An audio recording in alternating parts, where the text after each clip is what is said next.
Yeah, Larry just said, oh, 93 degrees. Oh, my gosh. Larry's back with Larry's Garden this week. And these are beautiful. These are gorgeous. Yeah, we have the best boxwood collection, our landscaping company. You know, we have a huge range. You know, boxwood's normally only people look at as the Japanese boxwood, but we have a good range. And if you want a plant that never needs to be pruned, you want a hedge or a walkway, a hedge, you know, this is a great plant. I brought some of the really unusual ones. Okay. You know, this is a Korean boxwood, commonly called the very dwarf Morse midget. You know, we're talking about... Say that name again? Morse midget, okay? But, you know, soft leaf, a very tiny leaf, you know, only getting around maybe 4 foot, 3 foot tall at the max. And you're talking about these things take forever to get there. We were talking about this English boxwood right over here. Beautiful green Buxus super fructosa. I've had this boxwood probably around 10 years, you know, and I've never pruned it. A boxwood around 5 foot like that was in the thousands and thousands of dollars. Like 4,000. That's incredible. Yeah, because it's a 100-year-old plant for sure. Wow. But a great plant, you know, maintains that nice shape, easy to take care of, and a very, very slow growth. People don't want to be out there pruning at 93 degrees. Sure. Here's another beautiful boxwood, really congested foliage. You can see that it's just full of this foliage. You know, it's dense, small leaf Korean boxwood. This one here is Grace Hendrick Phillips. You know, more round, not as dome shaped. Here's another unusual one, Justin Bowers. This is another soft leaf boxwood, getting around 2 to 3 feet. More upright. You can see how the branching on this boxwood goes more like this instead of out spreading like this. This one's kind of spreads out like. And it's much smaller too. Right, much smaller. So it's going to stay more as a ball, easier to prune as a ball. This is more as a dome. Here's one of my favorite green pillow. This is you could see. I don't know if you could see the size of that trunk there.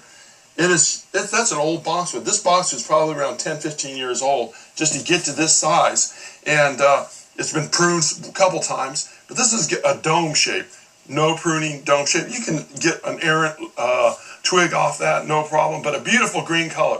Now, one of the unique, here's another variegated one. Also, this one's called cream.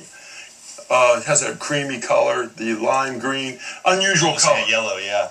One of the things good about these plants is they make great container plants. You want that high structure. You don't want that plant in a container that you don't have to worry about. They can take a drought. We're talking about, like, they look good for hedges, sidewalks, sidewalks, under your windows. You know, a lot of new construction have those very low windows. Right. So, you know, this is a plant to plant if you're tired out there pruning those viburnum.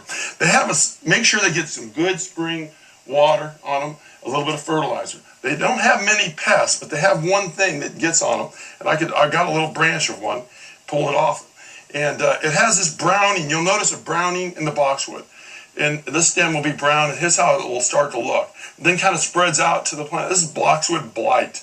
And the best way to control this is spray the boxwood with some copper around the base, up around the bottom of the plant. Make sure you get it fully drenched. That will keep it from spreading. Really it's not curative. Yeah. But then get your pruners and get the little section, come down about 1 inch below that section and prune that wood off. Then you're going to have to do one thing, is you're going to have to clean these pruners. When you get this disease, it's very contagious. You know, the lawn man can transfer the last lawn to your house. So, I mean, you make sure that if you're having problems with him, you may want to investigate that and make sure that he's not transferring the problem to your house. You know, boxwoods, you know, need some type of fertilizer. And when I go to Ace Hardware, has some great fertilizer. This is a slow release. This is a great fertilizer to put around the base. It's going to last about 4 months, a little bit of organic fertilizer, and you're in business for the season. Okay. So it's a great plant for any garden. All right. Larry, thanks so much. Yeah, for more information about gardening, log on to larrysgarden.com or give him a call at Larry's Garden Design and Installation. There's the number for you. And remember, you can always hear Larry on the radio in really 2 spots, on the AM dial and on the FM.